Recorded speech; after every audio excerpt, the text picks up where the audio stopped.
Mumbai cricket असोसिएशनच्या अध्यक्षपदी अजिंक्य नाईक यांची बिनविरोध निवड।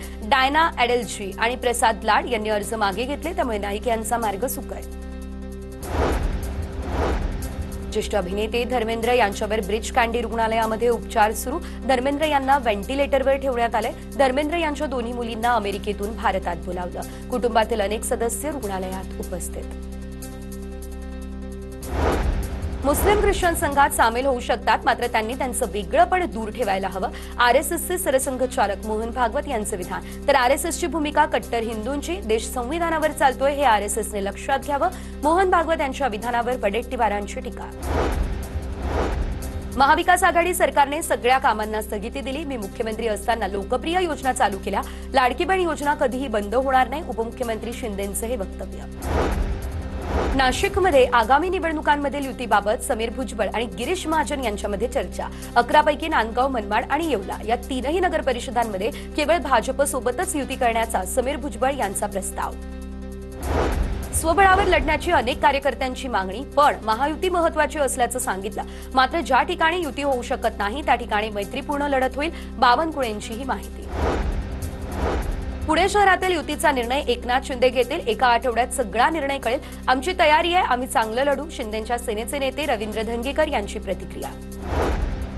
आशिष शेलार यांच्या मतदारसंघात मतदार याद्यांमध्ये मोठ्या प्रमाणात घोटाळा। दुबार मतदारांमध्ये सर्वाधिक परप्रांतीय लोक। मनसेच्या संदीप देशपांडेंचा भाजपवर गंभीर आरोप। रुपाली ठोंबरे पाटील यांची अजित पवार यांच्या राष्ट्रवादीच्या प्रवक्तेपदावरून उचलबांगडी। राष्ट्रवादीकडून नवीन प्रवक्त्यांची यादी जाहीर। हेमलता पाटील, प्रतिभा शिंदे यांची प्रवक्तेपदी नियुक्ती। सूरज चव्हाण यांच्याकडेही प्रवक्तेपदाची जबाबदारी। यंत्रणा एकदम सडलेली आहे। 1-2 जण जेलमध्ये गेल्याशिवाय काही फरक पडणार नाही। या प्रकरणात कठोर कारवाई करावी। पार्थ पवार जमीन व्यवहार प्रकरणावर धंगेकरांची प्रतिक्रिया।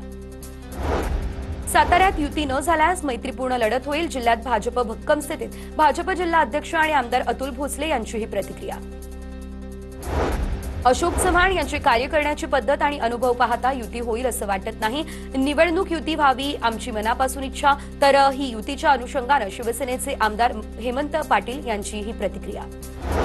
बच्चू कडू यांनी चिथावणीखोर वाक्य वापरणं हे योग्य नाही। आम्ही संयमी राजकारणी, कुठलाही कायदा हातात घेतला नाही। राधाकृष्ण विखे पाटलांवरील बच्चू कडू यांच्या वक्तव्यावर सुजय विखेंची प्रतिक्रिया। विधानसभेला माझी चूक झाली, आता कुणाची ताकद किती ते कळेल। बजरंग सोनवणेंचा नाव न घेता धनंजय मुंडे यांच्यावरती निशाणा। वसई विरार शहर महानगरपालिकेच्या 29 प्रभागांचे आरक्षण सोडत उद्या जाहीर होणार। प्रभागातील 12 लाख मतदारांच्या हाती 115 नगरसेवकांचं भवितव्य।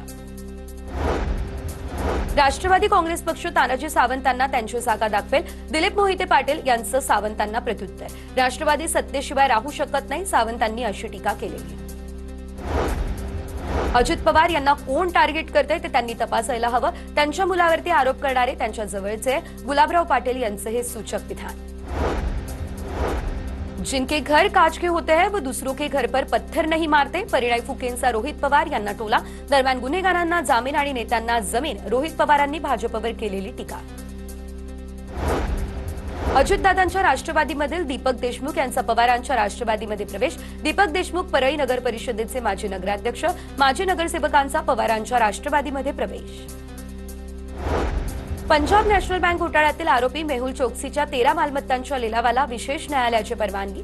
मालमत्ता अशाच पडून राहिल्या तर त्यांची किंमत कमी होणार, तात्काळ लिलाव व्हायला हवा, न्यायालयाचं निरीक्षण। मुंबईकरांची वाहतूक कोंडीतून सुटका होणार। शहरात भूमिगत रस्त्यांचं जाळं तयार केलं जाणार। MMRDA कडून भुयारी रस्ता प्रकल्पासाठी अहवाल तयार करण्याची प्रक्रिया सुरू।